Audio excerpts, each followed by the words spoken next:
UFOs exist. What is not certain is what they are. The Mutual UFO Network, or MUFON, watches the skies, investigating sightings soon after they occur. Their investigators use the tools of science, psychology, and law enforcement to get as close to the truth as the truth will allow. Unidentified flying objects definitely exist. Only their identity remains a mystery. The mystery of UFOs over Earth.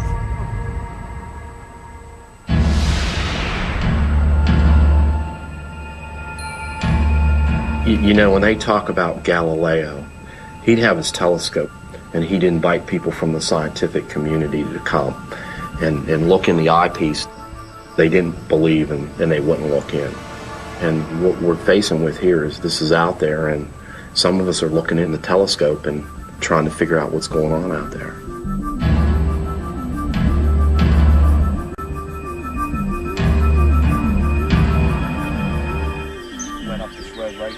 I'm MUFON's chief investigator for the states of North Carolina and Virginia. I essentially work as a volunteer and volunteer my time. I went to Fayetteville, North Carolina, and I met with Chris Bledsoe, and I videotaped what he was telling me. I know what I saw. There's no skeptic in the world. They can say what they want sitting behind a desk, but they won't hear. When I interviewed Chris, he described lights in the sky at 3 different locations. As you get into the UFO investigations, you'll find people always are describing things they can't find words for. So I'm working more like a police sketch artist. We want to make this look as close to the actual event. This is the location along the Cape Fear River where 5 guys got together one night to do a little evening fishing. We were all fishing right in this very spot. Chris leaves his friends. He walks up to this spot on the road, and this is where he has his first encounter. Looking this way, you see the trees in front. See where it drops off, that little hut down there? Yeah. That's where I was standing. And there's these 2 orange balls, huge, and they were motionless, sitting side by side. Okay, so this is about the size that would have been over that tree right there. But what alerted me, a 3rd one came in the blink of an eye. And I turned around in a pretty good clip, not running, but a good pace walk back to the river. Now, this is the point in the river. Chris races back to tell his friends what he's seen. They all look up in the sky. Everybody sees these 3 lights descending rapidly. We're all looking at the sky when these 3 big white balls that looked like stars converged and landed on the other side of the river. And they were really close. They weren't but 100 yards, maybe 150 yards on the other side of the river. The guys drop their fishing poles right where they're standing, and they head for the truck. So the guys are in the truck, they're racing out of there, they get to the end of the road, they stop the truck, they look up, and everybody sees something strange floating in the sky. But the story doesn't end there. Chris goes home, and the barking dogs lead him outside to his backyard, and that's where the story gets really weird.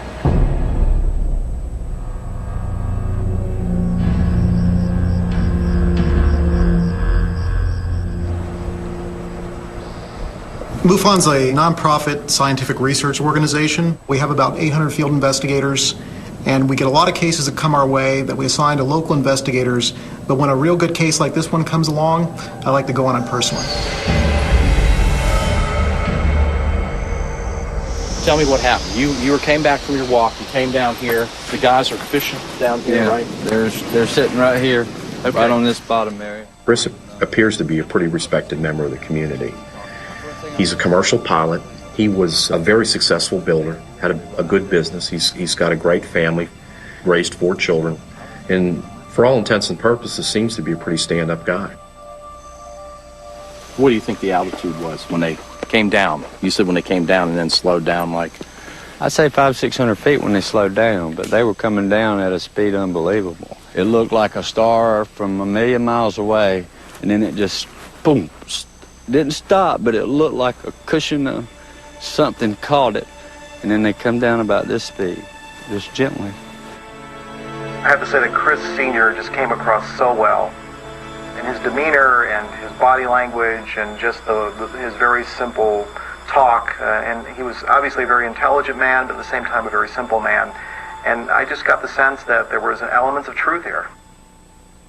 And was that the end of it? It was the end until I got home. And then it started again at the house. What happened at the house? That's when my dogs went nuts, and I ran out to see what was bothering them. My Chesapeake took off in the woods. I ran around to cut them off, whatever it was, and that's when this entity is standing 3 or 5 feet away from me. So it went on a long time. I mean, it was a hectic night. It was totally something I'll never forget. It haunts me. My Chesapeake runs right to about right here and stops. I wasn't even thinking an entity or nothing like that. I'm thinking some sort of animal. All these dogs are facing this way. The Chesapeake's facing this way, and her hair is standing up from the back of her head to her rear end. I look back this way, and right there, it was just standing there. Right on that little rise, but if I reached my hand out and leaned over, I could touch it. So and it would have been right about, here? Yes, sir, right there. No more than 3 or 4 feet away. That's the max. And he was no higher than, say, this high up on your arm. It didn't move. It didn't blink. It had red eyes, but it was glowing. I mean, look at the chill bumps. See that? You can't fake that, guys. As far as looking at it, it was just stoic. It was glowing, but there was no nose twitching, no muscle movement, just like a statue would be looking at. It looked like if you dipped a person in glass and it molded to their body, you could see through the glass inside. That's what it looked like. And it looked proportionately like a child, a little person. These creatures did not look like the standard close encounters aliens that we have kind of grown up to know and love, dipped in glass and a very shiny surface that apparently went from literally, fingertip to head and everything else. For a second, I was frightened, and I stood here and I said, okay, I'm a big guy. If you want me, you got me. You got me cornered. I have nowhere to go. This was an important part of this investigation for us because I think most people are going to look at what his reaction was and they're going to believe him. Were you moving around? I wasn't moving a bit. I was frozen, and I was looking at it, and it was looking at me, and I was thinking real fast, if it's going to get me, it's going to get me. And I just kind of calmed down and relaxed. And, I felt at peace at that moment. Where's the dog at this point? It was coming straight to it. Came right through here. When it got to right in there, the whole thing disappeared. Chris, thank you. Thank you. Do you mind if we just take a minute to discuss and evaluate? What do you think, man? I don't know. Undescribable. Incredible. I mean, we get a lot of stories. We get a lot of cases that involve entities, humanoids, but I've never seen a case before where the entity was just 4 feet away from you. To me, that's pretty amazing. Didn't notice any arm movement. I mean, it's basically this deal looking right at him. Robotic creature standing there that just vanished in thin air. 1 second was there, the next second was gone. Yeah. As far as his description, it's staying consistent with his original submission that he made to M.U.F.O.N. I'm still processing. I don't know what to think right now. If he was hoaxing this, if he was trying to scam it, why wouldn't he just use the description everybody else uses? This is a very interesting case, but at the same time it's a very tough one because there's no physical evidence and we have to rely on strictly witness testimony. So far we've only been able to interview Chris, but there were 4 other people involved, and I'd really like to see what they have to say about this. As far as I know, we're getting invaded by UFOs. I remember being one on the right, one in the middle, and one toward the left. I'm thinking, boy, this is really sizing up to be a whopper. Like an invasion, you know what I'm saying? That's what we were thinking in our mind. An estimated 10,000 UFO sightings are reported each year. M.U.F.O.N, the Mutual UFO Network, chronicles these sightings, but only investigates those they consider credible. The following is an account of one such investigation.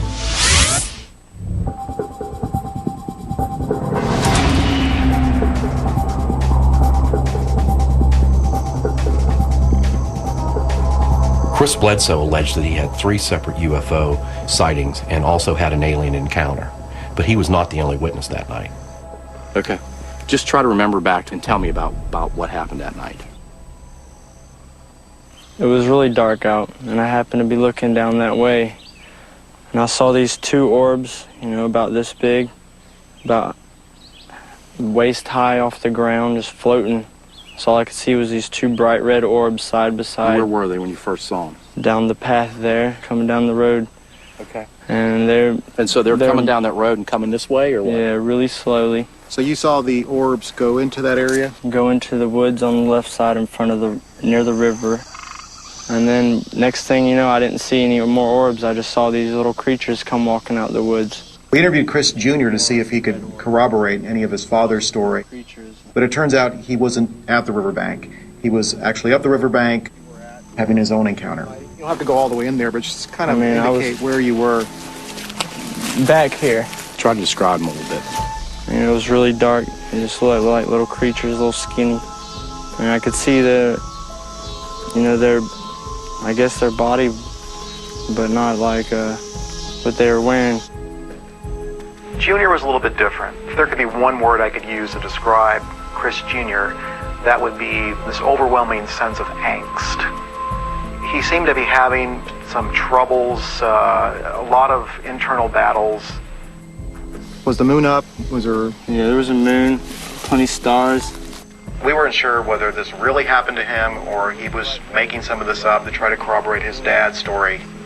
So we think it's really important for us to bring in these other 3 witnesses who were there and find out what they saw. Well, then Chris comes up. It was a bit of a challenge, but we were able to track down the other 3 men and videotape what they had to say about the event. You could see what looked like bright stars. You know, they were scattered across the tree line. And you could just see them descending slowly.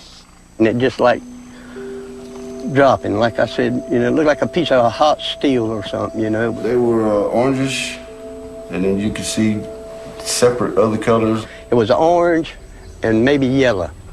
I remember being one on the left, right, one in the middle, and one toward the left. From that tree to this tree, they were right there. You could see them just perfect right there. That's when it freaked me out. And I said, hey, guys, look. Y'all see them? Y'all see these? I got so paranoid I opened my pocket knife. And that's when the panic set in, There wasn't nothing normal about it. What if someone was to say, look, all you guys saw was some flares? I'd call them a lie. Have you seen flares before? Yeah. Any way they could have been flares, just military flares. Nah. Have you seen flares? We stood there for 5 or 10 minutes looking at them. Right. Ain't no flare gonna stand up there that long. Right. As I'm hearing these guys tell me their story, although there's some minor discrepancies here, basically everybody's pretty much telling us the same thing, and they're pretty much corroborating each other's stories. There wasn't no sound. I mean, it was dead still that night. No sound whatsoever. Did you hear any other noise, normal noises, birds, nothing. Animals? It was quiet. It was quiet. It was just, you could have heard a rat piss on a piece of cotton. That's how quiet it was. One of the big discrepancies was the description of the large light that they saw at the top of the hill. 3 of them saw this big ball of light. When we come out of here, before we left, there was a light right yonder. There was a big light right there in that field there. But Chris Sr. had this very vivid description of what the craft looked like. So we're not sure what to make of that. Somewhere between there and the highway was the spiked object that I described. It was just another big glowing light. It was like a... But then, like I said, it just kind of just... Hold your hand up like that, kind of try to remember it. Well, from the distance, I could put my hand around it like that, maybe. If you look at the tree and the pole, It would have been, the nose of it would have been at the pole, and the rear end of it would have been past the tree. See the horse standing there? Right. That would have been about the back of it, or a little further behind him, and the front of it would have been along this pole over here. It was a good 40 feet. The other major discrepancy we saw in the stories was this whole issue of missing time, where Chris Sr. thought he was gone for maximum 20-30 minutes from the riverbank, but his companion said he had been gone for hours, and in fact they went to go look for him. Okay, Chris, now, you said it took you 20 minutes to get up here and back down again. And yes, sir. Okay, now, why did the other guys think it took longer than that? I had been gone a long time. I remember that night that somebody had went looking for him in the truck. The truck was parked right there. When it got dark, we kind of started wondering where Chris had got to. It was just me and Gene down there. Donnie went up the hill to get Chris so he didn't have to walk back or whatever. Went around there, hey, where you at? All of them said they drove up to the road at the end and drove back. And I know they left because they said they did, and the truck was moved. At some point, those guys said that they came up the road and went up there, turned around, and went back. You're standing here the whole time. Yes, sir. How could they get past you without you seeing them and them not seeing you? There's no way. Did anybody tell you how much time had passed? 3 or 4 hours. They thought you were gone for 3 or 4 hours. Yes, sir. In a case like this where there's time missing, he tells me he can't remember. He tries to remember, he thinks about it, he gets these severe smashing headaches, and he can't remember what happened up there. So at the time, you didn't think it was strange that when you got here, it was just getting dark, and when you got back, it was very dark. That didn't strike you as strange or odd? I have a missing spot in my brain, and I've told Richard this time and again. I have a wall. I want to know what happened there. I'm lost for time at that point. I feel for him. I feel sorry for him because I can see that he's really struggling with something. But I know that's something that we probably could explore with some psychological help. Now that we've finished interviewing the other witnesses, and we've pretty much gone as far as we can with them, we want to go back and focus on Chris Bledsoe because that's where we think we're going to find our answers.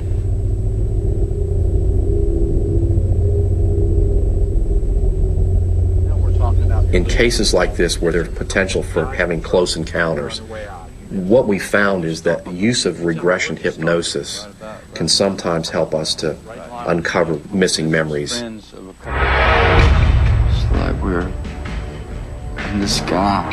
Oh, here we go. Scared. We've definitely gone through the looking glass today, guys. The rear end of it would have been past. Chris Sr. just seems to be really well known within that community. He's a prominent businessman, makes him a credible witness.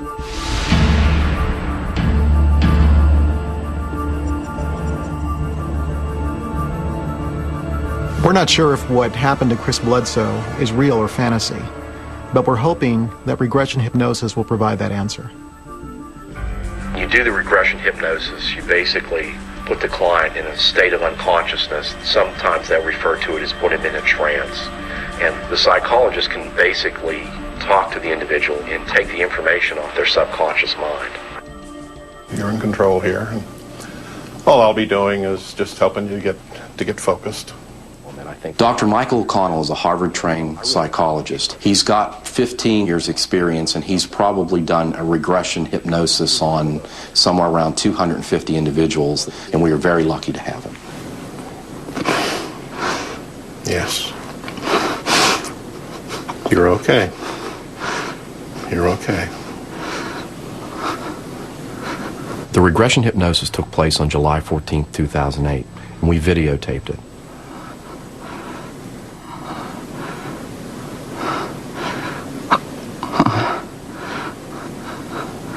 Where were we going? I tried to hide. I couldn't. They're looking at me. There's 4 of them. They're so tall. Skinny. How tall are they? Real tall. 7 foot or better. They're not human. They're not human. 4 of them. Uh-huh. I just want to go home. Let me go. I want to see my son. Mm-hmm. What do you want?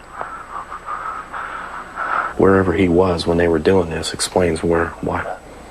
I mean, that would explain why when they come up the hill looking for him, he wasn't there. What does the room look like? It's round. It's dark in areas, but I can see lights, controls. I can feel no movement, none. Okay, Michael, go ahead. Push it to the limit. Are they telling you why you were chosen? Uh-huh. What reason was that? They're my guardians. Looking after you? Uh-huh. Your well-being? Uh-huh. Every time I get sad, they're here. I know I've been sad. Is that why you come? Are they the same ones that you saw in your backyard later? That's their children. Their children? Uh-huh. They let them out to play. In your backyard? This is just your routine, everyday stuff here, right? 20 years in the business. Have they been inside your home? Yeah. We've definitely gone through the looking glass today, guys. I've seen the tapes before, but this is one of the best ones I've ever seen. All the way up? You can feel it in your butt and your back? So what do you think? Oh. Was I abducted? A lot of similarities. Unfortunately, you're not unique in this world. Everything we were trying to figure out, you pretty much told us. Yeah. Really? Yeah. Yeah, you did real good. Wow. You did good. I'll show it to you. What we're watching here with Chris is very consistent with the typical abduction scenario. It obviously accounts for the missing time. Can I come back? It also accounts for the fact that someone got in a truck, drove up the hill to where he was, and he wasn't there.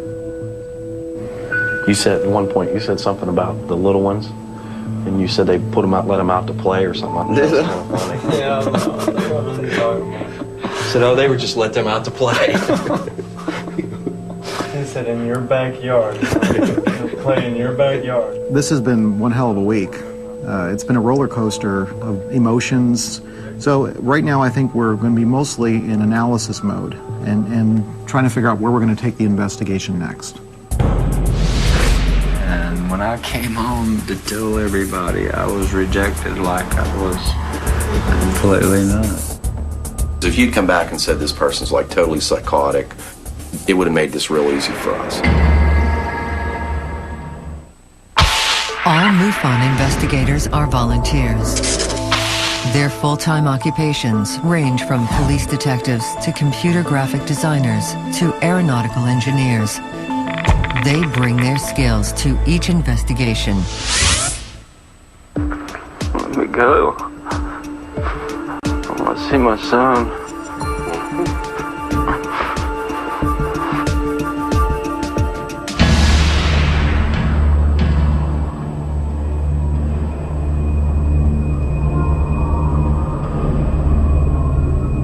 They're looking at me. There's 4 of them. They're not human. They're not human. In an effort to reconnect Chris with his experience, we created an animation to show him. And we're hoping with his feedback, we can know whether we're accurate or not. Here's the first one. What we're looking at here would be when you guys were at the riverbank and you saw the lights come over. How's that look? It's pretty close. The 3rd orb should be where the other one is on the left. You want me to back this up a little bit, No, Chris? stop it right there. When I first came up the road, I was looking that way. It was about this amount of light. There was one here, more like this high. And this one that was stationary was here. And then one came from here in a blink of an eye and stopped just above those trees right there. So the fact that Chris was able to point out the discrepancies in the animation and how they could be fixed lends more credibility to his testimony. The way he's got it's pretty close. Right there. See that spike? Is that sticking out on the front? He does have Do away with those. I mean, a few changes and it'll be... Well, we're going to go back and we'll get it fixed so it's right like you showed us. Now that we have Chris's feedback, we can finalize the animation.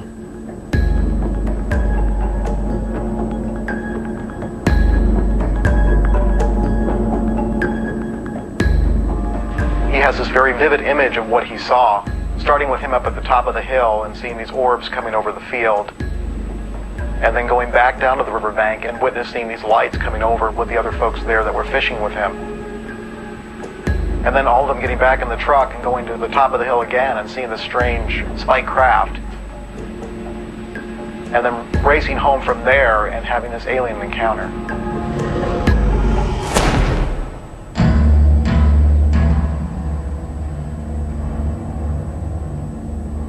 It changed everybody in our house. For the first time in our life, we were not open. We avoided the dinner table together. I've been ashamed to share anything with anybody, and I have neglected some family members, avoided them intentionally. It's been emotional, it's been stressful, it's been horrifying. In fact, can I tell you this? Our marriage and our family was on the verge of splitting up over this thing. So it's been tough, but it's not a train wreck yet. The dramatic changes in their behavior and the stressors that it caused in their family life is a major confirmation that something went on.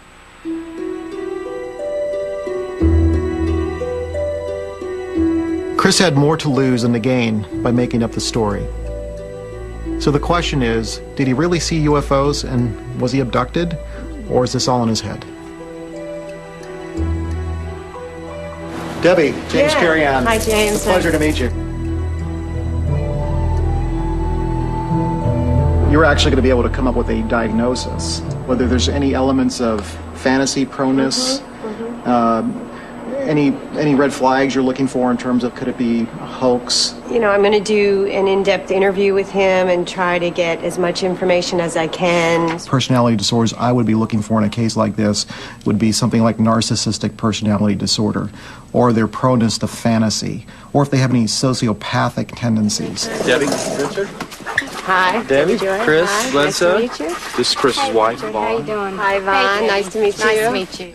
What I was really looking for was whether he showed any indications of these personality disorders that would really tell me that there's a hoax going on here. Debbie's a psychiatric social worker. She's a professor, a college professor in Maryland. Just tell her, just be open, tell her what you're thinking, and I think everything will be fine, okay? Make yourself at home. Thanks. First test is a skid. You just do a general interview. Are people anxious? Are they depressed? From that very structured interview, you piece together a diagnosis. And the other test is the MMPI-2, and that is personality inventory. What are his general features, how he portrays himself in the world, how he reacts in different situations. So we thought those two would be the best tests to give. So has there ever been a period of time when you felt deeply depressed? 2001, during election times, I lost $2 million cash dollars because I had 27 houses that sat on the market a year and a half. It caused a lot of depression, but I never told my family the stress that I was under because I sheltered them. Well, it made my condition very rough. And you always have a sense of who you are? Yeah, okay. So you don't lose touch with that. About that night and what happened, would you describe that as a trauma? Oh, it was definitely traumatic. Yes, ma'am. It's very painful to think about it. And when I came home to tell everybody I was rejected, like I was completely nuts. Yeah, you have a lot of pain about that. Yeah. There's nothing to indicate that in my conversation today with Chris that he's experiencing any break with reality. And certainly was not indicated in the skid interview that Chris Sr. is psychotic. On the other hand, he sort of has a proneness to unusual ideas and beliefs, which probably made him more susceptible, but certainly did not create any kind of mental illness. Debbie administered a second test, the MMPI-2, the Minnesota Multiphasic Personality Inventory Test. And the test shows he's in his right mind. The MMPI basically said that he is vulnerable, and being vulnerable, he could have a certain level of psychotic or disturbed thinking, but that really seems unlikely, and actually his personality profile doesn't indicate that he's sort of prone to, making up lies or conspiring or things like that. If you'd come back and said this person's like totally psychotic, and it would have made this real easy for us. And that never came up. Yeah. I was pretty relieved that I didn't see any of the major personality disorders there. So I'm pretty convinced that this is not something that was hoaxed. Come on, talk for me. Wish you would. It simply doesn't make any sense whatsoever that he would lie about it, that he would collude with others to lie about it, that he would conspire with anyone. You risk more coming forward with a story like this than you would ever gain. But the bottom line is, it's Chris Sr.'s word about whether he saw this creature. And that's why we have to do the polygraph. Did you make up any of the information regarding the entity you reported seeing on the night in question? No. How would you summarize the test?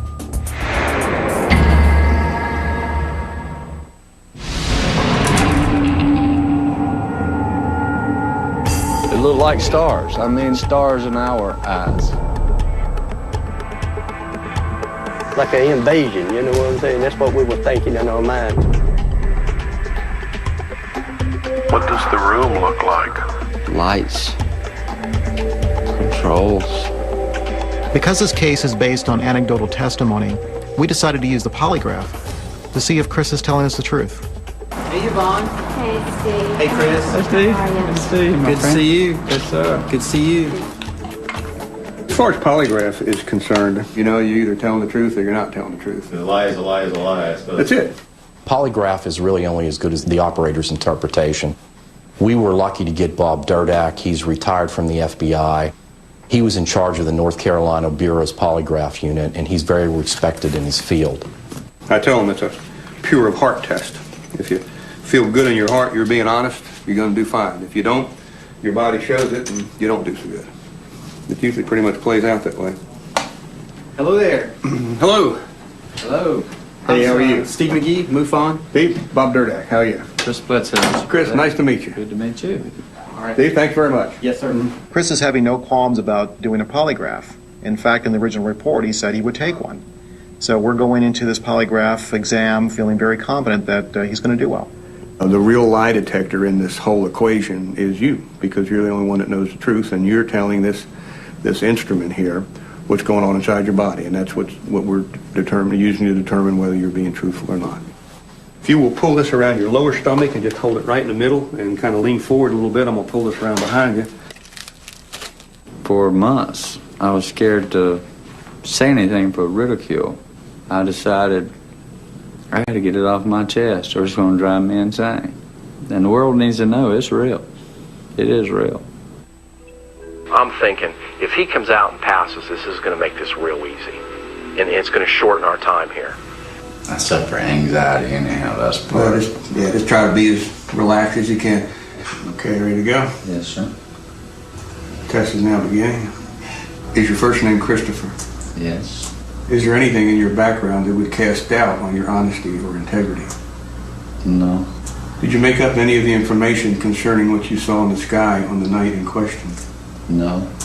Have you conspired with anyone to provide false information regarding what happened on the night in question? No. Did you make up any of the information regarding the entity you reported seeing on the night in question? No. How would you summarize the test? Well, I'd say he failed the test. I'm going to tell you that his deceptive responses were focused around things that he actually saw that night. He wasn't being truthful about the entity. I don't think so. What do you think he was being truthful about? I mean, it's hard to say. I mean, it's going to be a speculation no matter what I say. Is everything he said a lie? You can't glean that just from the polygraph. You can glean that from the investigation, the information you collect, and everything should fit at some point. Did you make up any of the information concerning what you saw in the sky on the night in question? How did he score there? Well, if you just took the numerical score, he would have been inconclusive in that. The one he had a deceptive response to was the entity, seeing the entity. You know, he kept saying, I'm not sure myself when I think about it if I really saw it or not, but I know I did. He didn't come right out and tell us everything was a lie, but basically the part about the entity reflected negatively in the polygraph. I ended up doing 2 series. So even though I may feel disappointed, in the back of my mind, I'm saying reserve judgment. Reserve judgment. So you have to weigh all that evidence, and it really comes down to who do you believe? Essentially, it was negative. Basically, the operator's telling us that he wasn't being honest.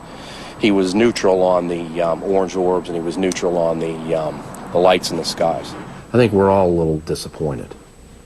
Honestly, the relationship I've developed with Chris, I really felt like I owed it to him to sit down and talk to him about it. This was going to be his chance to either confirm or deny that he still was going to stick to his guns, or he was going to finally come out and admit that, no, guys, all right, you got me. We wanted to talk to you and get your reaction. Okay. Because I was basically going to hit him right between the eyes with it and see what he says. Hopefully, he'll benefit somehow, some way. M.U.F.O.N annually investigates an average of 5,000 reported UFO sightings. Approximately 85% are dismissed as either misidentification of natural phenomenon, man-made activity, or deliberate hoax. 15% remain unexplained.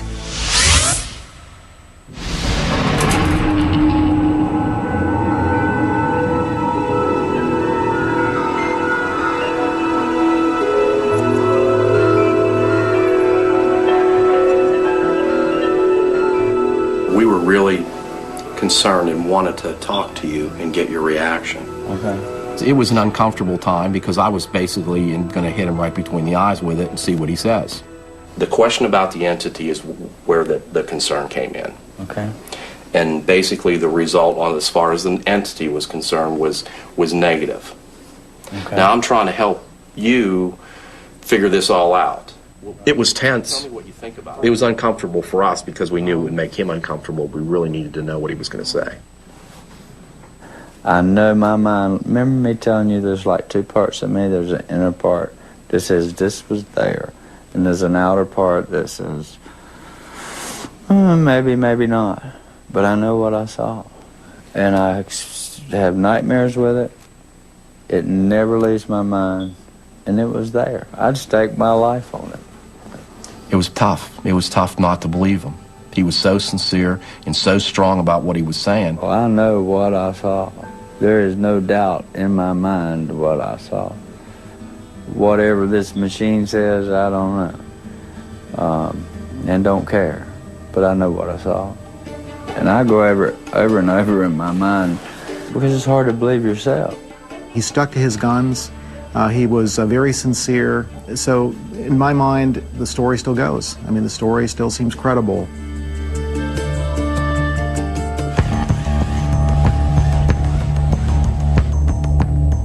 After all this, Chris still insists that he saw 3 UFOs and he had an alien encounter on January 8th, 2007. Now that the animation has given us this very vivid description of the object, we can check our archives to see if somebody else had a similar sighting. In cases like this, you really just have to pull all the stops and make sure you're covering all your bases. Gathering corroborative information from law enforcement, from the local newspapers and media to see who else may have reported something similar. Yes, I'm with M.U.F.O.N. I'm a field investigator, and I was wondering if you could check your newspaper archives for an unusual sighting January 8th of 2007. Okay, when I search after January 1st of 2007, I don't see any local stories. We contacted the local military installations, the airports, trying to find somebody else who may have reported this or may have seen things, and we came up with nothing. As I scroll down on our case management system, the time frame of the Bledsoe sighting, as I look here, we've got a submission on January the 9th, 2007. One of the interesting aspects about the Bledsoe case is Chris Sr.'s description of the craft at the top of the hill. What struck me as I'm going back through the M.U.F.O.N. archives is we found a similar case from 2001 up in Wisconsin where the craft that was seen there was almost identical to what Chris was describing, the whole egg shape and the protrusions. In fact, when I put them side by side, I was amazed at how similar they were. Basically describes the same thing as the witnesses in the case that we're working on right now. To have two cases in different parts of the country, different time frames, where both craft are so similar is just amazing. Now that we have this other sighting from Wisconsin, the question is this coincidence? Is it a collective fantasy? Or are people really witnessing the same object in different states? Based on the year differences, I would have to say they're seeing the same object. So wouldn't you crawl over one of those guys? Yeah, I can see how. Let's talk about closure on something like this. The reality is that when you work on a case like this, you never get a cut and dry solution. We have a lot of evidence, a lot of information, a lot of testimony, and we'll never know for sure exactly what happened. So it's frustrating to us that we haven't been able to gather the necessary data we want to prove that something really happened. But at the same time, we know this is happening. We know that people are experiencing this. And we really would be remiss if we didn't investigate it. We can't simply ignore it. These are things that are happening to people every day, and they're having these experiences, so we want to be there to be able to not only try to figure out what's going on, but try to secure some sort of proof that this is a reality.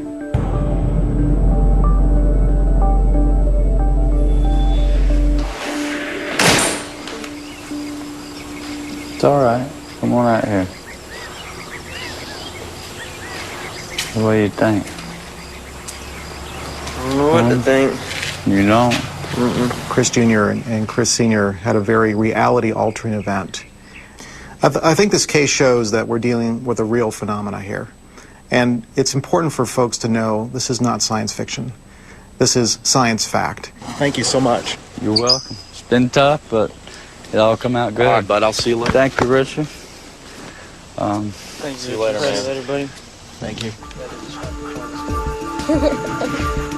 It's worse if you're quiet about it. It'll never leave what I saw, and one day, everybody will know the truth. One day.